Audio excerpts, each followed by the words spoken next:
নমস্কার বন্ধুরা, আপনারা কেমন আছেন? আশা করি ভালো আছেন। আজ আমি আপনাদের শোনাবো গীতার দ্বাদশ অধ্যায় ভক্তিযোগ।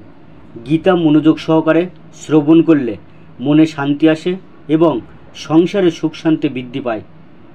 চ্যানেলের পক্ষ থেকে সবাইকে প্রীতি ও শুভেচ্ছা জানিয়ে শুরু করছি আজকের বিষয় গীতার দ্বাদশ অধ্যায় ভক্তিযোগ। অর্জুন জিজ্ঞাসা করলেন, এভাবেই নিরন্তর ভক্তিযুক্ত হয়ে যে সমস্ত ভক্তেরা যথাযথভাবে তোমার আরাধনা করেন এবং যারা ইন্দ্রিয়াতীত অব্যক্ত ব্রহ্মের উপাসনা করেন তাদের মধ্যে কারা শ্রেষ্ঠ যোগী? শ্রী ভগবান বললেন, যারা তাদের মনকে আমার সবিশেষ রূপে বিনষ্ট কর্ণে এবং অবিকৃত শ্রদ্ধা সহকারে নিরন্তর আমার উপাসনা করেন, আমার মতে তারাই সর্বশ্রেষ্ঠ যোগী। যারা সমস্ত ইন্দ্রিয় সংযত করে সকলের প্রতি সমাভাপন্ন হয়ে এবং সর্বভূতের কল্যাণে রত হয়ে আমার অক্ষর, অনির্দেশ্য, অব্যক্ত, সর্বত্রক, অচিন্ত, কটুস্থ, অচল, ধ্রুব ও নির্বিশেষ স্বরূপকে উপাসনা করেন, তারা অবশেষে আমাকেই প্রাপ্ত হন। যাদের মন ভগবানের অব্যক্ত নির্বিশেষ রূপের প্রতি আসক্ত তাদের ক্লেশ অধিকতর, কারণ অব্যক্তের উপাসনার ফলে দেহধারী জীবদেহের কেবল দুঃখই লাভ হয়।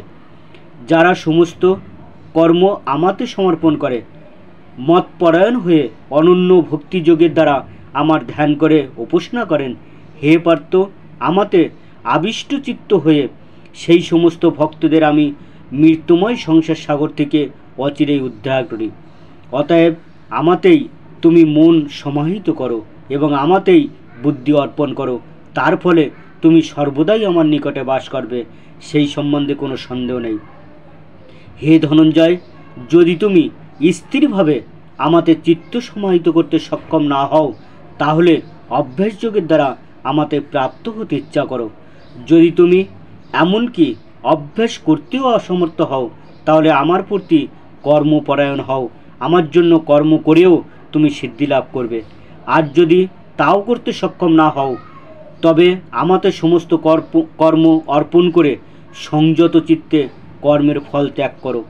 তুমি যদি এই প্রকার অভ্যাস করতে সক্ষম না হও, তাহলে জ্ঞানের অনুসরণ করো। জ্ঞান থেকে ধ্যান শ্রেষ্ঠ এবং ধ্যান থেকে কর্মফল ত্যাগ শ্রেষ্ঠ, কেননা এই প্রকার কর্মফল ত্যাগের শান্তি লাভ হয়।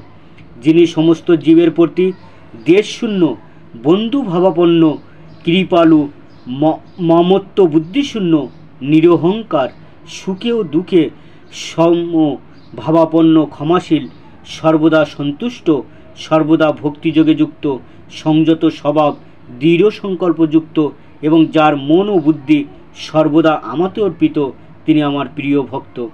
যার থেকে কেউ উদ্বেগ প্রাপ্ত হয় না, যিনি কারো দ্বারা উদ্বেগ প্রাপ্ত হন না এবং যিনি হর্ষ, ক্রোধ, ভয় ও উদ্বেগ থেকে মুক্ত, তিনি আমার অত্যন্ত প্রিয়।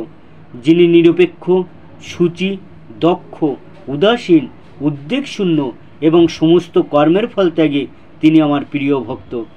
যিনি প্রিয় বস্তুর প্রাপ্তিতে হৃষ্ট হন না এবং অপ্রিয় বস্তুর প্রাপ্তিতে দ্বেষ করেন না, যিনি প্রিয় বস্তুর বিয়োগে শোক করেন না, অপ্রাপ্ত ইষ্টবস্তু আকাঙ্ক্ষা করেন না এবং শুভ ও অশুভ সমস্ত কর্ম পরিত্যাগ করেছেন এবং যিনি ভক্তিযুক্ত, তিনি আমার প্রিয় ভক্ত।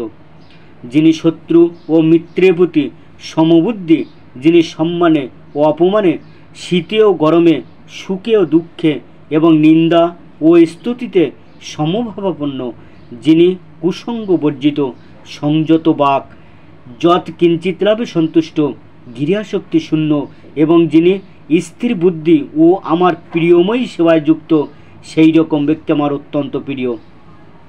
যারা আমার দ্বারা কথিত এই ধর্মামৃত্যের উপাসনা করেন, সেই সকল শ্রদ্ধাবান মতপরায়ণ ভক্তগণ আমার অত্যন্ত প্রিয়। ঠিক আছে বন্ধুরা, আজ এই পর্যন্ত।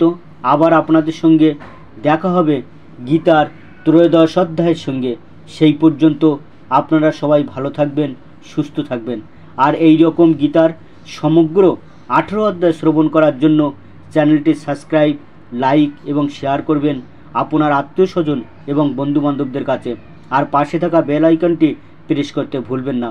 যাতে করে এই রকম ভিডিও আপলোড করার সঙ্গে সঙ্গে নোটিফিকেশান আপনার কাছে পৌঁছাতে পারে।